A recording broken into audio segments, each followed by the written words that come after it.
দিদার সঙ্গে এসেছি। আমরা এখানে খুব আনন্দ, খুব উপস্থিত আছি, খুব সুন্দর পরিবেশ, খুব ভালো। আর এসেছি এই দিদিদার সাথে আবার আলাপ হয়েছে। কাঁদছে দিদিভাই, কাঁদছে দিদিভাই, হাসতে পারে, কাঁদতে পারে।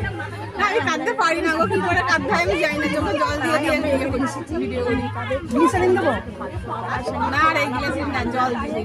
সবাই লাইক কমেন্ট করে সবাই সাপোর্ট করবে। আমরা ছোট দিদিভাইদের সঙ্গে সবার সাথে পরিচয় করে আমরা আগে যেতে পারি। ওনারা আমাদের উঠাতে পারে, ভালো লাগবে। দিদিভাইয়ের সঙ্গে এসেছি। আমরা এখানে খুব আনন্দ, খুব উপস্থিত আছি, খুব সুন্দর পরিবেশ, খুব ভালো। আর এসেছি এই দিদিভাইয়ের সাথে আবার আলাপ হয়েছে। কাঁদছে দিদিভাই, কাঁদছে দিদিভাই, হাসতে পারে, কাঁদতে পারে। না আমি কাঁদতে পারি না গো, কি করে কাঁদতে হয় আমি জানি না। চোখে জল দিয়ে দিয়ে ভিডিও করছি, ভিডিও করি। গ্লিসারিন দেবো? না আর এই গ্লাসের না, জল দিয়ে। সবাই লাইক কমেন্ট করে সবাই সাপোর্ট করবে। আমরা ছোট দিদিভাইদের সঙ্গে সবার সাথে পরিচয় করে আমরা আগে যেতে পারি। ওনারা আমাদের উঠাতে পারে, ভালো লাগবে।